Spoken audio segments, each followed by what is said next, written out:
La guerre en Ukraine et les sanctions occidentales contre Moscou ont perturbé le commerce mondial, fait grimper les prix du pétrole, menacé l'approvisionnement alimentaire et accru l'incertitude alors que le monde lutte pour se remettre de la pandémie, obligeant le Fonds monétaire international à revoir à la baisse ses perspectives économiques mondiales. Même avant la guerre, l'inflation dans de nombreux pays avait augmenté en raison des déséquilibres de l'offre et de la demande et du soutien de l'orientation économique pendant la pandémie, provoquant un resserrement de la politique monétaire.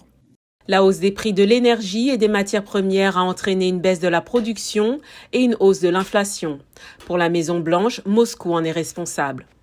Nous avons dit depuis le début que l'invasion de l'Ukraine par le président Poutine et la Russie va avoir un impact continu sur l'économie mondiale, que ce soit sur les marchés pétroliers ou dans d'autres domaines. Ajoutez à cela un ralentissement de l'économie chinoise en raison des blocages fréquents causés par le variant Omicron du nouveau coronavirus. Tout d'abord, Pékin a imposé des quarantaines d'une semaine sur les marchandises qui entrent en Chine, ce qui signifie que les fabricants qui utilisent des puces d'autres endroits, comme la Corée du Sud, n'obtiennent pas les intrants dont ils ont besoin pour fabriquer les marchandises en Chine. Deuxièmement, il y a de la congestion dans les ports à cause du confinement, comme à Hong Kong et à Shanghai. Un objectif clé pour les banquiers centraux présents aux réunions de printemps du FMI et de la Banque mondiale à Washington est de freiner l'inflation sans plonger le monde dans la récession en augmentant progressivement les taux d'intérêt, de préférence de manière coordonnée.